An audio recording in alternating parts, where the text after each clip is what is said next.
Welcome to the Secret Sauce of Outsourcing podcast that's dedicated to making you better at outsourcing to the Philippines. This is episode 253, helping your OFS work through the heat.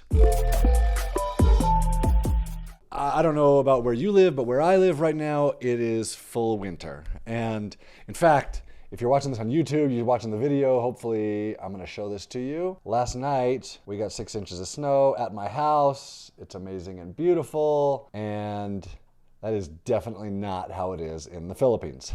So in the Philippines, they go through 2 seasons. They go through a rainy season and then a dry season. And the dry season is hot. And the rainy season is hot. And right now it's the rainy season and they're preparing for the hot season because it's kind of right in between. And the hot season is really hot. And so some employers are aware of this. So let me just tell you, I know I have an employer who I know his name is Ziv. And Ziv Raviv, he's from Israel. And he said he bought one of his OFS an air conditioner recently. In fact, here's what he said. We paid the 13th month in December, and my personal assistant got a new air conditioner. It cost us only $435 total, but her loyalty and hard work are priceless.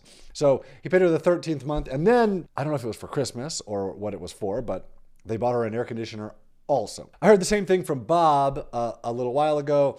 So listen, it can get really, really hot in the Philippines. In 2022, the highest index it reached was 54 degrees Celsius, which is 127 degrees Fahrenheit. But it's worse than that because the Philippines is also super, super, super humid, and so it feels hotter. So where I live, it's super dry, and we'll get up to 100 degrees on occasion, rarely. But it's dry, and so it's bearable. Man, 100 degrees and super humid is just really not reasonable. It's so hard to work like that.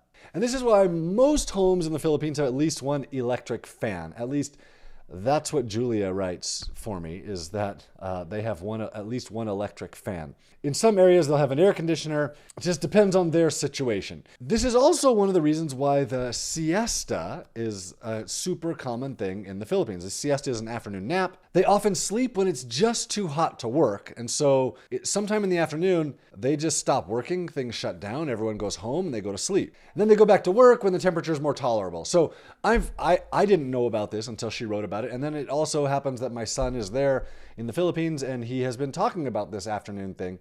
He says, in the afternoons, we missionaries do their personal study and prayer and whatever in the morning. He says it's way more effective for us to get out in the morning and go talk to people and go teach. And then we come home in the afternoon and do those things, do the personal study and prayer and all that stuff that they're supposed to be doing, which is interesting because people are sleeping in the afternoon. So if you're like Ziv or Bob and you want to buy an air conditioner for your OFS, it will be really nice for them. Also, just be aware that electricity is expensive in the Philippines. And so talk to them about it first. We talked to our team about this a few years ago, and some said it would be nice. Some said, no, I don't want it because the electricity cost is just too much. So be aware of that. Things are pretty cheap in the Philippines for stuff like this. Like fans start around like $7, or like $30 can buy an air cooler for a small room. Air conditioners are more like, they'll start at like $140, which is pretty similar to the US for like a window air conditioner. It's still a pretty reasonable cost to help someone's conditions be much better, which might make them more productive and might make their computer work better. There's a whole bunch of side effects for this.